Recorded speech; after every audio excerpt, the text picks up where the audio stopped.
Alex Large in the house. Alright, love. How are you? I'm alright. I thought you were going to have a shave for me. Well, I was, but then I realised I should probably just try and grow it out a bit. Yeah, well, you can. It's in that middle in between stage. Sorry, I'm just carrying you out. Let me get set up. Let me put my iPad down. Let me put my AirPods in and do all that. Turn that off. Turn that off. That's annoying. Right, I'm going to sit there. Beautiful. My hair. Look at my hair. This is fucking awful, isn't it? I already dropped the F-bomb. We've only been on 2 minutes. Better not be. You're looking If gorgeous. it is, fuck it. What's the worst that can happen? Now you look like a little troll. I think you can do lots of things with it. That's what's kind of like, it's so long because I wasn't allowed to cut it, and then they were going to cut it when we got to America, and then we never got to America, so I haven't had a haircut since January. Oh. So we're talking about Bat Out of Hell. God rest its soul.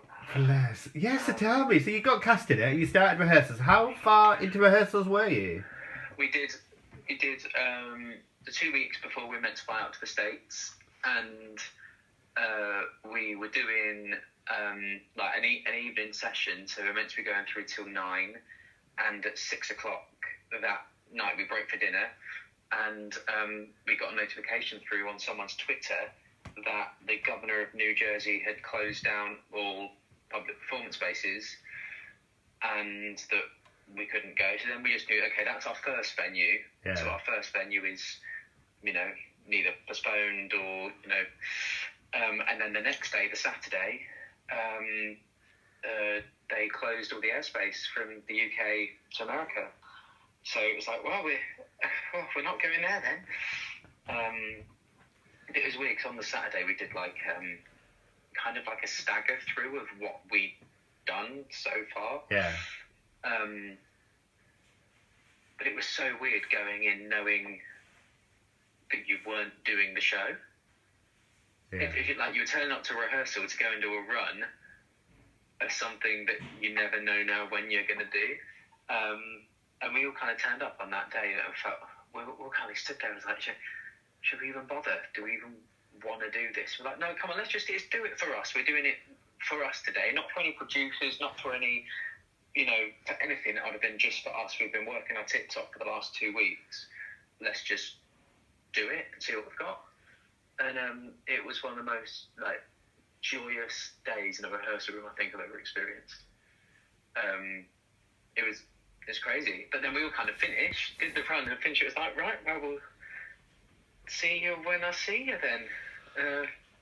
See you soon, That must be crazy. I mean, for everybody, any show that's closed down, but to not even, just as it's about to get up and running. Just when we were about to fly to go and start tech. Yeah. Literally, we were meant to start tech. I think we were meant to fly on the Tuesday or something and start tech the Wednesday. It was mad. But I guess we're kind of in a lucky position that, because the Bat Out of Hell tour was going to be America a short break, Australia a short break, then the UK from September. And for obvious reasons, America and Australia have now been postponed or pushed back until later, again, hopefully later dates, because God knows how long it's going to go on for. So the UK portion of the tour isn't meant to start until September. So we're hoping, fingers crossed, that by then life will have gone back relatively normal. That's 6 months from now is September. So we're in the lucky position that when life does go back to normal, we have a job to go back to, in essence. Yeah. But there's a lot of people that don't, either because the show they were in has now closed, or people were auditioning before for jobs to go and start, but no one's been able to audition for anything because no one's casting anything really, because no one really knows when they are or aren't going to be able to put a show on. Yeah. So a lot of us, will audition for things, sending in self-tapes, but no one really knows when that job may or may not happen. It's really strange. And as well, I was talking to Steph Parry about Mamma Mia the Party, and Bat Out of Hell, to me, feels like one of these shows that people are going to need. It's one of these escape shows that when it does come back... Yeah, it's going to be... I mean, it's going to be batshit mental, because it is batshit mental. And this kind of version of the show is, well, it's going to be different in every venue, because, I mean, God, you saw it. It's so big everywhere it goes. So, and depending on the size of the theatre, and depending on what it can take for that venue. But like in Australia, we're doing one-nighters in arenas. Yeah. So you're playing up, 15, 20,000 people. Wow. In one sense, but then the next venue, you'll be at the new Wimbledon Theatre coming in October. Buy tickets now. But you know what I mean. So it's nice for us kind of being in it, because every time you do it in a different country or somewhere else, it's going to be a different incarnation of the same show. But it's always going to be slightly different. Had you seen the show then originally? Yeah, I loved it. But I saw it at the Colosseum. Then I think I saw it about a year later at the Dominion, and it had changed so much between the Colosseum and the Dominion. And even now, they've then took the show to the US tour that then sadly got cancelled after their first venue. Then they took it to the New York City Centre, and there were even further book rewrites, further song changes, additions, subtractions from the score. And so now I think they've kind of got this version of the show, which is, characters have changed, plots changed. So every time I've seen it or now worked on it, it's been completely different. It's the same show, but, it's got lots of fun, new, exciting... And you've got two new leads, haven't you? Yeah. What are they like? They're shit.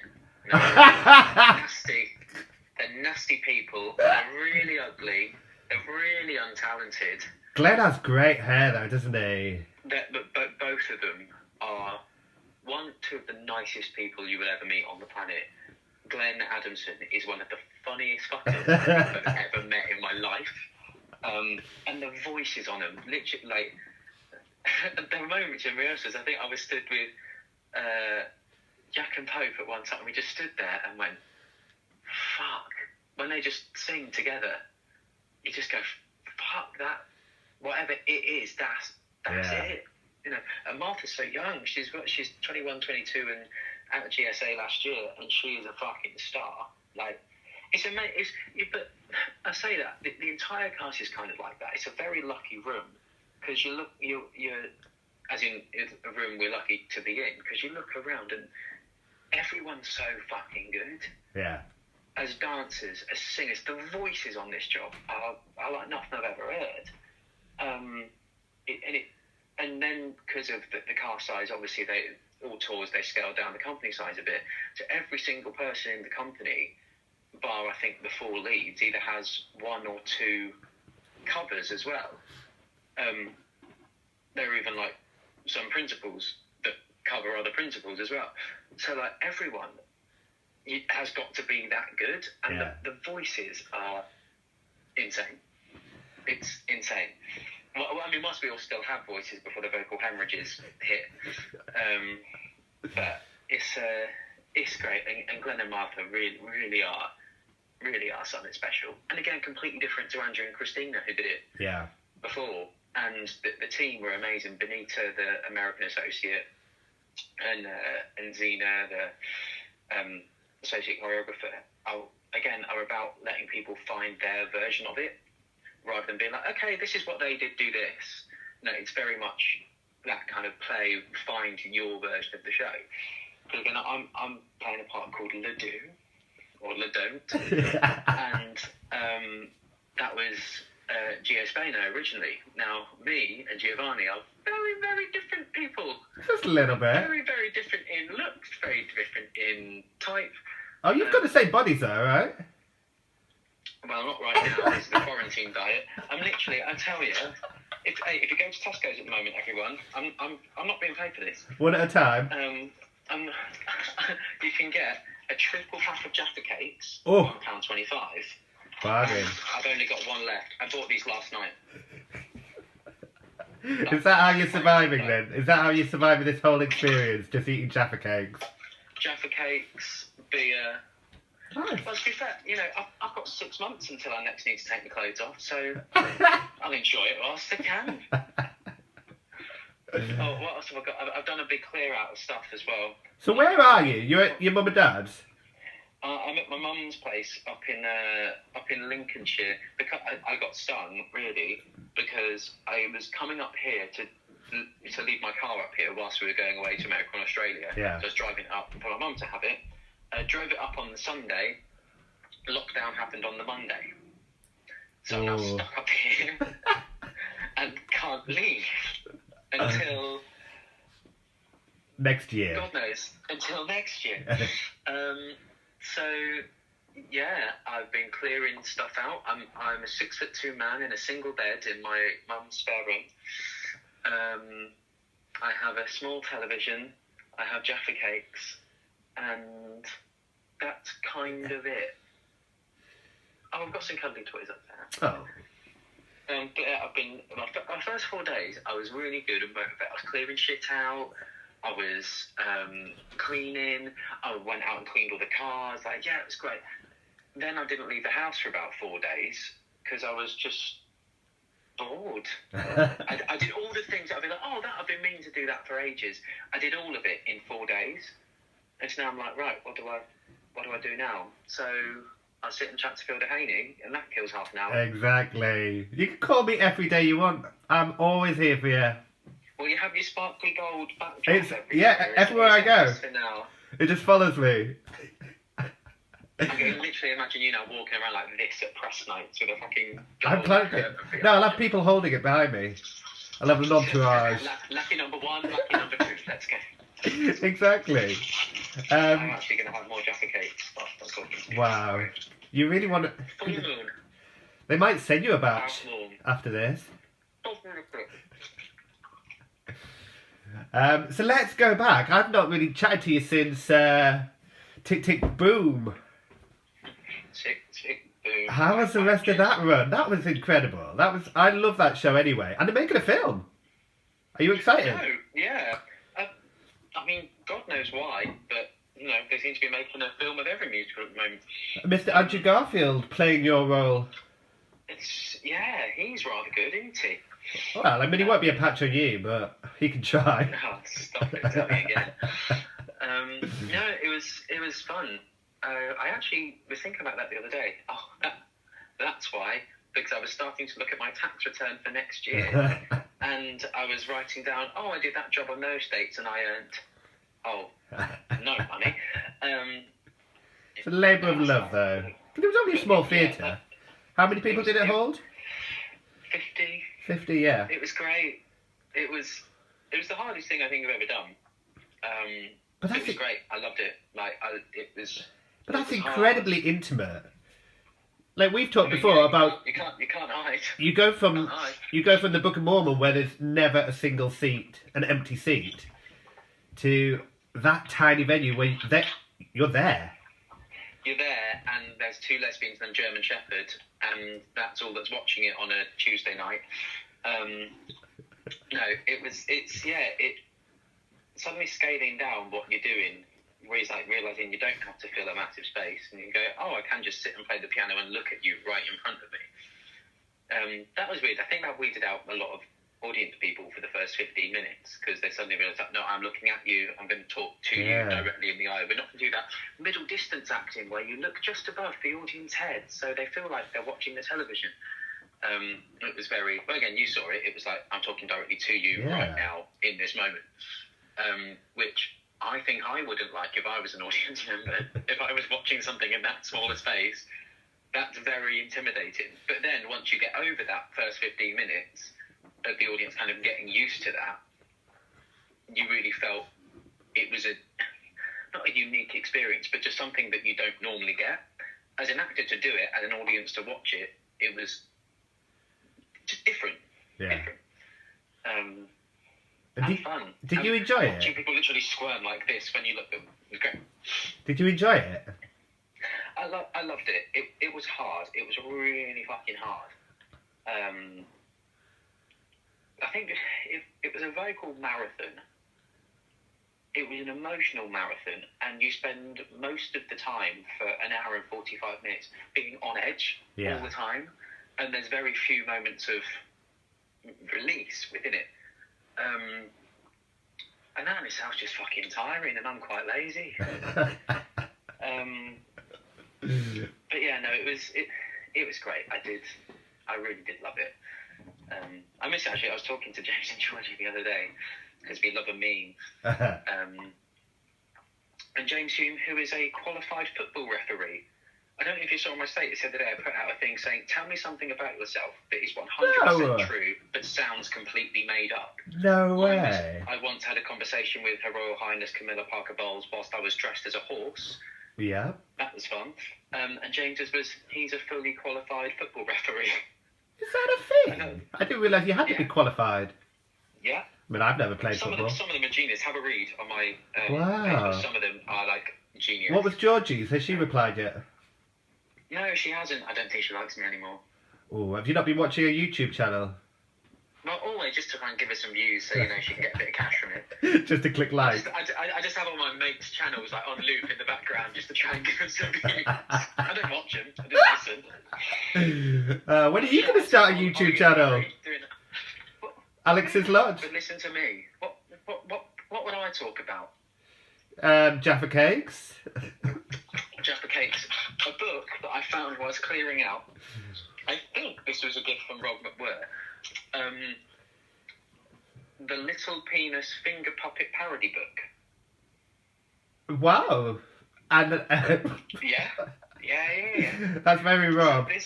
So this is hello. This is the little penis. You are meant to just put your finger in it, right? Meet Little Penis. When he goes swimming, shrinkage makes him feel so small. There's the picture. This is not. This is like Jack and Ori. Tell us a story. The problem is, whenever you invite me on this show, I just chat shit. I love it. And not going off on tangents, not talking about anything we're meant to be talking about. You always try and get it back on topic, and I end up reading you a story about a little penis. I'm enjoying it. Early the next morning, he gets woody. Alex, I am loving your little penis. Big and tall. So, I would. Little penis loves a gentle kiss and a hug. Well, who doesn't? You need to send that to Oscar Conlon-Morrey. He's doing a daily book reading session. Yes. Yeah, send him that. Oh my God, I will find him on Twitter in a minute. Put it in the post. Get him to read it out. The Little Penis Parody Finger Puppet Book. Yeah. It's more that someone's gone, do you know what we should do? We should make a finger puppet penis and put it in a book. And someone else has gone, yeah, that's a really good idea. Let's do that. That's what baffles me about things like that. On me. But then somebody's bought it and you've loved it. And kept it. This survived the clear out. Exactly. This survived all the shit that got thrown out. Yeah. Mental. So quickly tell me about Rob and Sharon Sexton. What are they like? Have you met them before? No, I haven't actually. We only met them at the meet and greet because they're doing Mamma Mia, yeah. Mamma Mia, and they're coming back for the UK stint of the tour. But we were having an amazing German guy from the German production of that called Alex Melcher. We all end up saying Melcher or Melcher, but he was trying to teach me how to say it properly. He's like, Melcher. I didn't do German. Guten Tag. But he was coming in for Fowler, and then Tamsin Dowsett, the lovely Tam Dowsett, was playing Sloane for American Australia, and now, sadly, because those things have been postponed, it's looking like they're not going to get to do it, which is really sad, because Tamsin was fucking incredible in that role. It was, and that's one reason why I'm really glad we did do that run on that Saturday, on that last day before we were like, bye then, was just to kind of see what we'd done, because they had often the principals were off in one room and we were off in another room learning bits together, and we'd never stitched it all together. And so that run on that last day was a bit like show and tell at school. But like, oh, well, here's the scene before that number. Well, here's the number that you've heard a lot about but not seen yet. It was great. And Tamsin was one that just absolutely blew us all away. But anyway, the original question was about Rob and Sharon.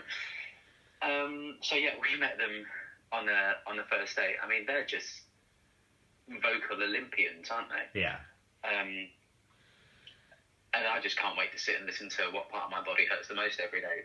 Yeah. When we eventually get to go and do a job, eventually. But yeah, they're great. I can't wait. And what have you been watching? Anything online? Anything that stuck out interesting? Have you watched Tigerking on Netflix? No, I've been watching. What have I been watching? Holy fucking shit! Is it good? It is batshit crazy. Right. For anyone who doesn't know, it's about like exotic animal dealers in the deep south in America that all hate each other and basically end up trying to kill each other, but like actual like murder for hire plots and jail. And there's a theory that one of them killed her husband and fed him to the tigers, and it is okay. And every time you think you've just kind of got a grasp on what the documentary is or where it's going, there's another twist and someone shoots themselves in the head. Wow. It is mental, and it's all real. It's not like some weird sitcom thing. It's like batshit. I watched. So I'm up to episode 6 of Tigerking, which is very, very good. Andrew Lippa's being very, very funny on Twitter, talking about how he's going to write Tigerking, the musical, and he's come up with some genius things so far. So if you like a laugh and you're a little bit stagey, look at Andrew Lippa and Tigerking. Oh, there we go.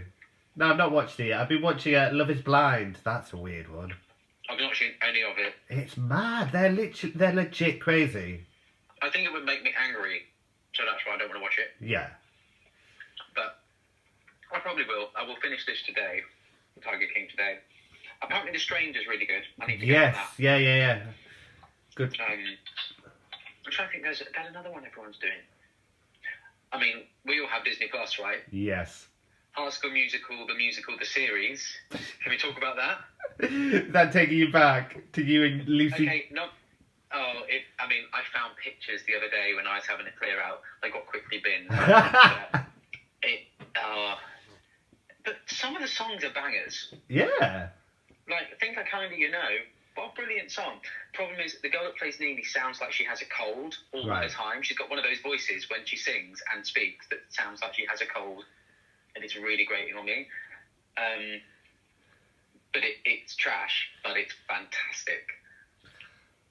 I might have to do a High School Musical marathon. Yeah, I'm going to do that. You should do like a commentary. Alex Lodge commentary. The director's... like a director's cut commentary, apart from just my opinion on High School Musical. Yeah, I'd love to watch that. But then every time they get to a dance number, instead of watching the movie, we'll just watch me doing the dances from the film. Yeah. On my own, in my pyjamas, in my mum's spare room. Have you done a TikTok yet? I don't have TikTok because it scares me. Probably that's all the rage. I'm not witty enough or clever enough to come up with funny videos like people seem to. I'm starting to feel a bit old and out of it when it comes to like House Party. That was a new one to me. Yeah. Didn't understand that. Although apparently they're warning us not to use it now because you get hacked and they steal all your details. Oh, yeah. But don't use it. Look, to be fair, they can hack my bank account because I ain't got any money to steal.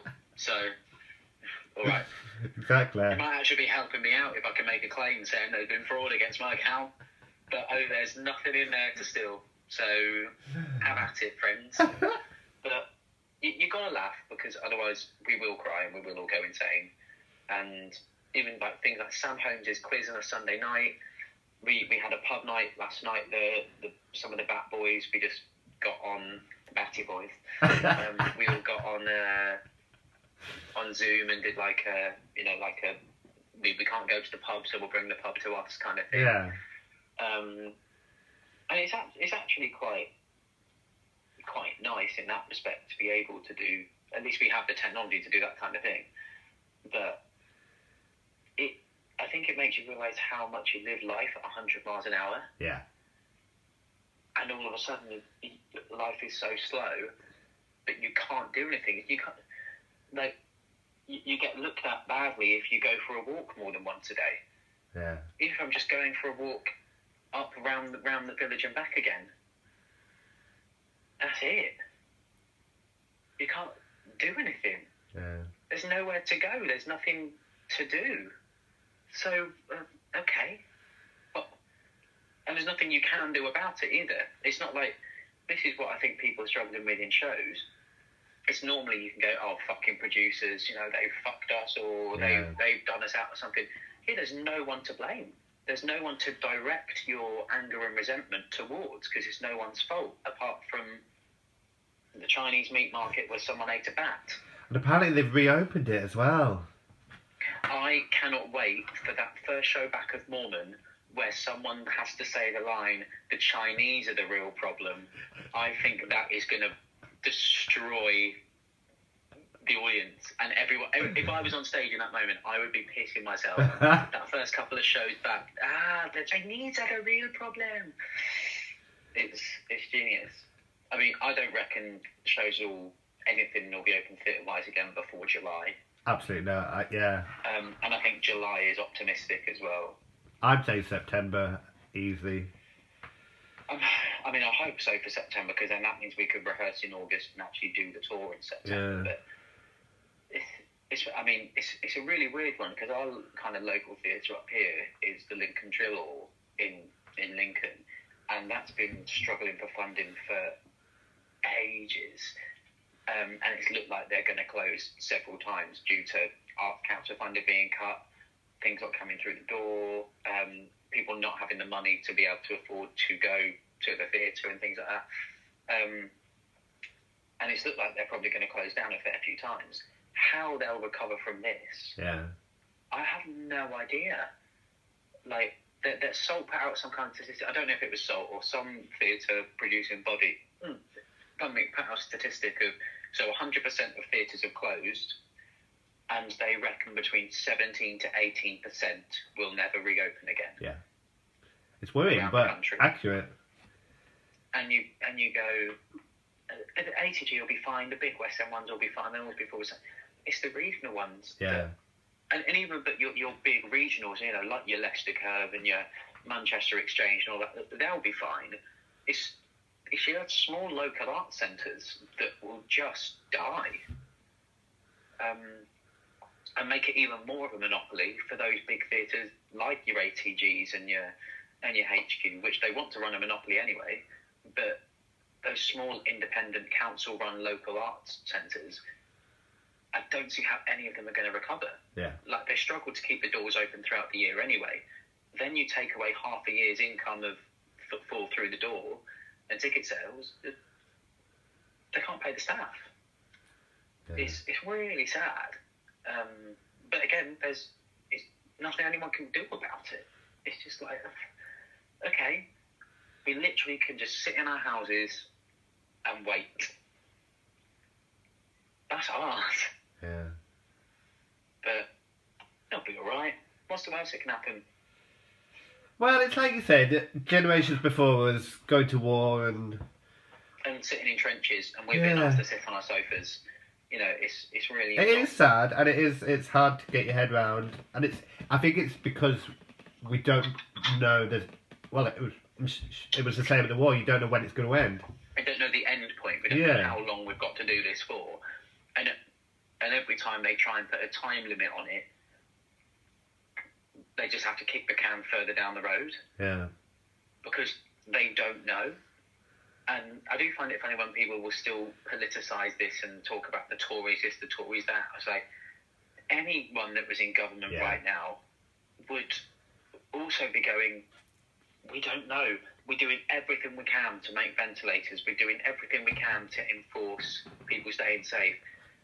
you can't. Oh, it's the Tories enforcing police state. No, fuck off. It's a worldwide pandemic that the world has never seen before. This is beyond Tory and Labour and fucking Green Party. But you say that, I mean, the worldwide emissions will be down because people can't drive anywhere. I know. I thought that. So I'm hoping that, you know, it might give the planet a bit of a relief for a bit, because fuck knows we're killing that as well. But if there's no reason to get in a car and drive anywhere, so emissions should be down, we hope. But it's just mental, isn't it? It's just absolutely mental. How is your girlfriend? Yeah, she's great. Yeah, she's amazing. We're struggling at the moment because she's stuck in London. Yeah. I'm stuck up here. But, you know, the joy of FaceTime, we're having little FaceTime movie dates. Oh. Where we sit and press play on Netflix on the same movie at the same time and just, like, you know, with situations like this, you find ways through it. Yeah. Because you have to. But there are days where she does better with it than I do. There are days I do better with it than she does. But, you know, what can you do apart from just carry on and acknowledge that you miss someone and go, yeah, I really missed you today, and go, okay, and carry on. Right? But no, she's amazing. She's absolutely amazing. So that's one bit of joy in life, is her. How are you? I'm fine. I'm actually really well. I'm up here in Cumbria just having a nice little break. I think I kind of like was so busy. Did you break the gold curtain with you in your suitcase? Yes, I did. Yes, I did. And the ring light and the tripod. I'm not stupid. I knew this was gonna happen. I was in this for the long haul. I've buckled down. Yeah. What a sacrifice space. What didn't get taken in order for the gold I've got no clothes. I've got no trousers on under here. I've just literally just got the curtain. But there you go. Yeah, mine's a sequel. Mine's the sequel. Jesus, Little Penis in Cumbria. Little Penis Travels. Top quality content, isn't it? This is like top quality content. This is going to get so many hits, honestly. No, I mean, 83 people might see it. Yeah. Well, they might see the first 2 minutes and then lose interest. Your last one did well. People clicked on it.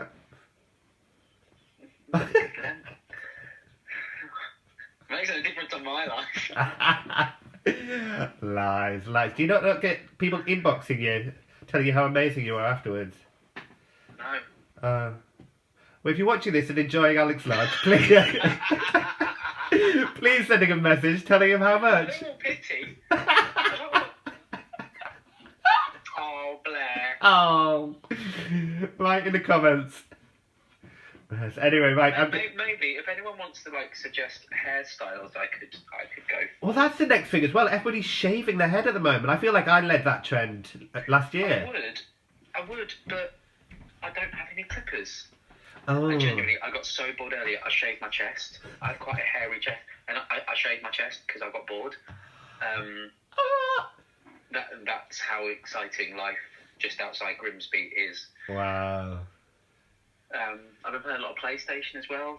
That's the other one. So shaving my chest and playing the PlayStation. Nice. Quarantine, everyone. At its best. I mean, as well, I wanted to go and get a job either at like Tesco's or something, just to do something. But because of my diabetes, I'm in like the high risk category. How are you? Apparently, so I'm not allowed. Jeez. So I'm literally for 12 weeks meant to sit in the spare single room. Does that worry you then? Have you thought about it, or you just Well, no, I. To be fair, I got a bit ill after we finished rehearsals. Right. But the problem is now, because everyone's so scared of everything, you have one little cough and you think, oh, I've got the Rona. Yeah. You know, so a part of me was I had a cough. I was a bit wiped out in bed for a couple of days. And then I felt better. Could have been coronavirus. Yeah. Could have not been coronavirus.